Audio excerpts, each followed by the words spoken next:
গাজা ইস্যুতে খোদ ইহুদিরাই ইসরায়েল ও নেতানিয়াহুর বিরোধী, বিশ্ব বয়কট শুরু।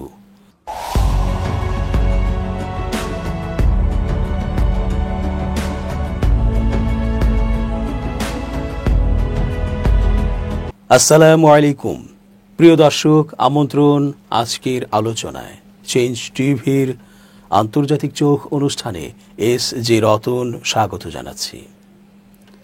বারবার জরিপে প্রকাশ পাচ্ছে এবং সরাসরিও ইহুদিরাই জানান দিচ্ছে ইসরায়েল গাজা যুদ্ধে মানবাধিকার লঙ্ঘন, আন্তর্জাতিক আইন লঙ্ঘন করছে এবং নেতানিয়াহু সন্ত্রাসী কর্মকাণ্ড করছে।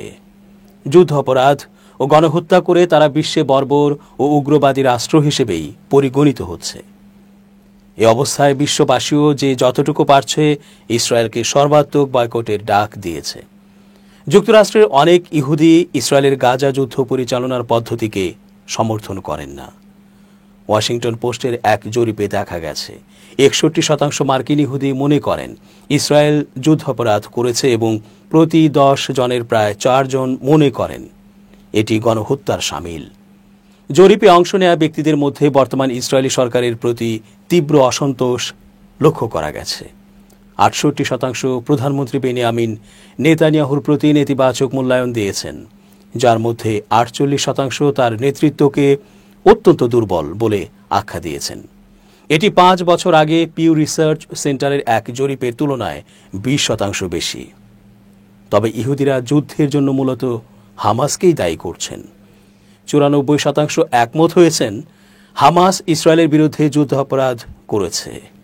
জরিপে দেখা গেছে প্রায় অর্ধেক অর্থাৎ 46% ইসরায়েলের কর্মকাণ্ডকে সমর্থন করেছেন আর 48% বিরোধিতা করেছেন, অর্থাৎ মতভেদ প্রায় সমান। তবু মার্কিন ইহুদিরা সাধারণ মার্কিনদের তুলনায় ইসরায়েলকে বেশি সমর্থন করছেন। উদাহরণস্বরূপ এ বছরের জুলাই মাসে গ্যালাপ জরিপে দেখা গেছে সাধারণ মার্কিনদের মধ্যে মাত্র 32% ইসরায়েলের কর্মকাণ্ডকে সমর্থন করেছিলেন। প্রথম দিকে হামাসের নৃশংস হামলার প্রতিক্রিয়ায় সামরিক পদক্ষেপ নেয়াকে অনেকেই সমর্থন করেছিলেন। তবে যুদ্ধ দীর্ঘায়িত হওয়ার সঙ্গে সঙ্গে অগ্রগতির অভাব ও গাজার ভয়াবহ পরিস্থিতির কারণে অনেকে তাদের প্রাথমিক সমর্থন প্রত্যাহার করেছেন। তবু জরিপে দেখা যায় আমেরিকান ইহুদিরা ইসরায়েলের সঙ্গে তাদের শক্তিশালী মানসিক, সাংস্কৃতিক ও রাজনৈতিক বন্ধন বজায় রেখেছেন। প্রায় 76% বলেছেন ইসরায়েলের অস্তিত্ব ইহুদিদের ভবিষ্যতের জন্য অপরিহার্য, আর 58% মনে করেন তাদের সঙ্গে ইসরায়েলিদের অনেক মিল রয়েছে। ফিলিস্তিনি সংগঠন প্যালেস্টাইন অ্যাকশন নিষিদ্ধ করায় লন্ডনের ট্রাফালগার স্কোয়ারে প্রায় 1000 মানুষের অংশগ্রহণের প্রতিবাদ কর্মসূচি পালিত হয়েছে। এই নীরব অবস্থান কর্মসূচি থেকে মোট 492 জনকে গ্রেপ্তার করেছে ব্রিটিশ পুলিশ। আল জাজিরার খবরে বলা হয়, কর্মসূচিতে অংশগ্রহণকারীরা হাতে প্ল্যাকার্ড তুলে ধরেন যেখানে লেখা ছিল, আমি গণহত্যার বিরোধী, আমি প্যালেস্টাইন অ্যাকশনকে সমর্থন করি। আয়োজকরা একে সরকারের ঘোষিত নিষেধাজ্ঞার পর সবচেয়ে বড় যৌথ প্রতিবাদের একটি হিসেবে বর্ণনা করেছেন। ডিফেন্ড আওয়ার জুরিস নামের একটি সংগঠনের মুখপাত্র জানান, ইহুদি, খ্রিস্টান, মুসলিম, শিখ সহ বিভিন্ন ধর্মীয় পরিচয়ের মানুষ এই প্রতিবাদে অংশ নেন। তারা সবাই মিলে ফিলিস্তিনপন্থী আন্দোলনের ওপর দমননীতি ও নিষেধাজ্ঞার বিরোধিতা করতে এসেছিলেন। সম্প্রতি যুক্তরাজ্যের সন্ত্রাস বিরোধী আইনের আওতায় প্যালেস্টাইন অ্যাকশনকে নিষিদ্ধ সংগঠন হিসেবে ঘোষণা করা হয়েছে। সরকারের এই ঘোষণার ফলে সংগঠনটিকে সমর্থন জানানো বা প্রচারণা চালানোকে এখন অপরাধ হিসেবে গণ্য করা হচ্ছে এবং এর জন্য সর্বোচ্চ 14 বছরের কারাদণ্ড হতে পারে। গাজায় যুদ্ধবিরতিতে ইসরায়েলের প্রধানমন্ত্রী বেনিয়ামিন নেতানিয়াহুরই বিজয় বলে মন্তব্য করেছেন মার্কিন প্রেসিডেন্ট ডোনাল্ড ট্রাম্প।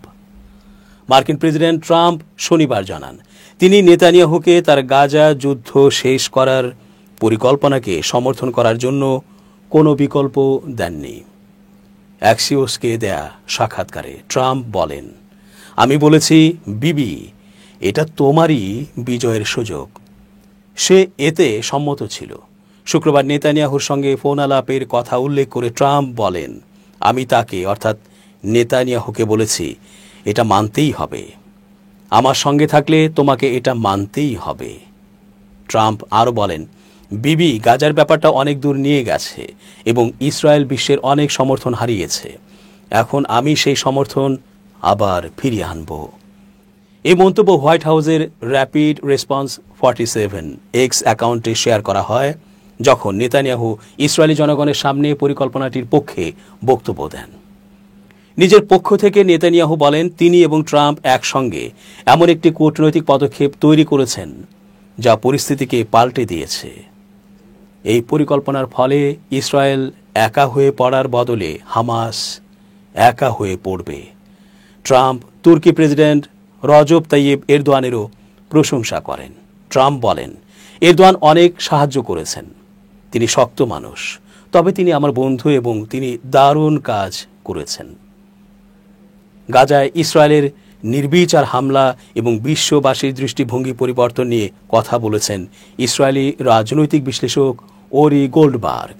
তিনি জানান, ইসরায়েল এখন শুধু তার প্রচলিত শত্রু ও সমালোচকদের জন্যই নয়, বরং ট্রাম্প ও যুক্তরাষ্ট্রের মতো মহান বন্ধুদের জন্য বোঝায় পরিণত হয়েছে।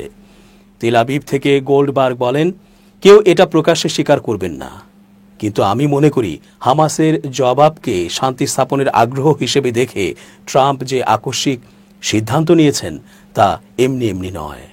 গোল্ডবার্গ বলেন, ট্রাম্পের সিদ্ধান্ত এটাই প্রমাণ করে তিনি যখন নেতানিয়াহু বা ইসরায়েলের দিকে তাকাচ্ছেন তখন তিনি একে একটি বোঝা হিসেবে দেখছেন।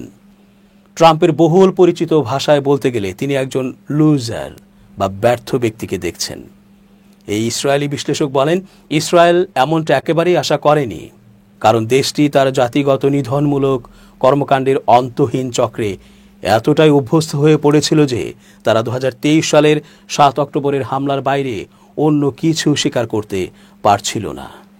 গোল্ডবার্গ আরও বলেন, গাজায় যাওয়ার চেষ্টা চালানো প্রথম ফ্লোটিলা ও গ্লোবাল সুমুদ ফ্লোটিলার মধ্যে পার্থক্য দেখুন, আর এই দ্বিতীয় ফ্লোটিলার বিরুদ্ধে ইসরায়েলের পদক্ষেপের পর বিশ্বজুড়ে কি প্রতিক্রিয়া হয়েছে তা খেয়াল করুন। কিছুই আগের মতো নেই। আমি মনে করি গত 2 বছরের মধ্যে ইসরায়েল শনিবার সকালে সবচেয়ে বেশি একাকী হয়ে পড়েছে। তবে গোল্ডবার্গ যুক্তি দিয়ে বলেন, ট্রাম্পের পরিকল্পনা মেনে চলার ক্ষেত্রে বেনিয়ামিন নেতানিয়াহুর নিজস্ব একটি সুবিধা রয়েছে। এই বিশ্লেষক আরও বলেন, ইসরায়েলে যদি মধ্যবর্তী জাতীয় নির্বাচন দেওয়া হয় তবে নেতানিয়াহুর জন্য এটাই সবচেয়ে সুবিধাজনক পরিস্থিতি হবে, কারণ তিনি এমন একজন প্রধানমন্ত্রী হিসেবে নিজেকে তুলে ধরার সুযোগ পাবেন যিনি একটি অনিবার্য কঠিন যুদ্ধ লড়েছেন। একই সঙ্গে তিনি একটি অনিবার্য কঠিন চুক্তিও স্বাক্ষর করতে পেরেছেন। মার্কিন প্রেসিডেন্ট ডোনাল্ড ট্রাম্প গাজায় যুদ্ধ বন্ধ করার উদ্দেশ্যে 20 দফা শর্ত ঘোষণা করেছেন। আনুষ্ঠানিকভাবে ইসরায়েল ও হামাস দুপক্ষই এই প্রস্তাবের ওপর সম্মতি দিয়েছে। তবু কূটনীতিক ও বিশ্লেষকদের মধ্যে ব্যাপক সংশয় ও উদ্বেগ বিরাজ করছে। তাদের ধারণা, শান্তির কথা বলে যে পরিকল্পনাগুলো উত্থাপিত হচ্ছে সেগুলোর আড়ালে থাকতে পারে গাজার রাজনৈতিক ও ভূ অর্থনৈতিক নিয়ন্ত্রণ প্রতিষ্ঠার একটি বৃহৎ নীল নকশা। দ্বিতীয় দুবাই কেন এই নাম? ট্রাম্পের পরিকল্পনাকে কিছু বিশ্লেষক দ্বিতীয় দুবাই তৈরির স্বপ্ন হিসেবে আখ্যায়িত করেছেন। তাদের যুক্তি, গাজা ভূমধ্য সাগরের কূলে আছে, তাই এটা ইউরোপ, আফ্রিকা ও এশিয়ার যোগাযোগের মাঝামাঝি। এই কারণে এখানে একটি বড় বাণিজ্য ও পরিবহন কেন্দ্র করা সম্ভব।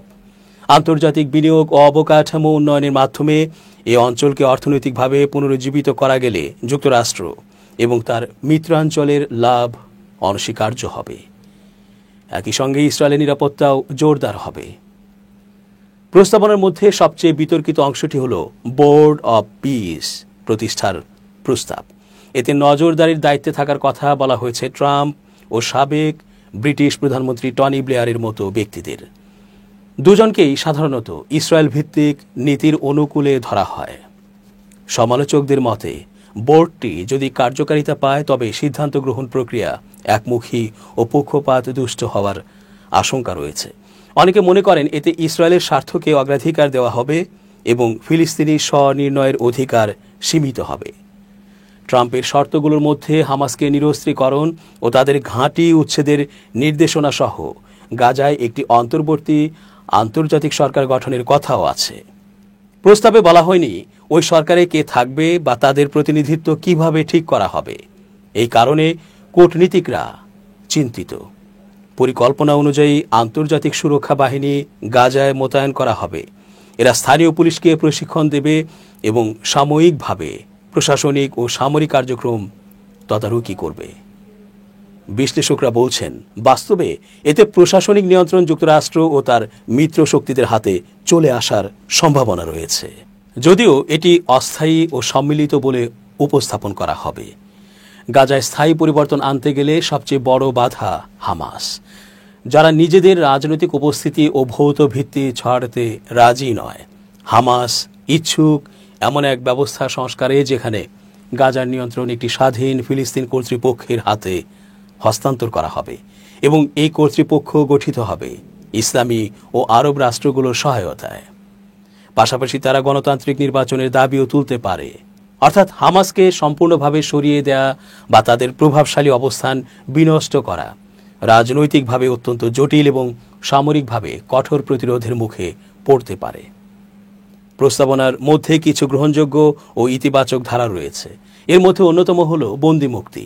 ইসরায়েলি বন্দীদের ফেরত দেয়া ও আটক ফিলিস্তিনিদের মুক্তির বিনিময়ে হামাস সম্মত হয়েছে বলে জানানো হয়েছে, যা তাৎক্ষণিক মানবিক ক্যাপসুল হিসেবে কাজ করতে পারে।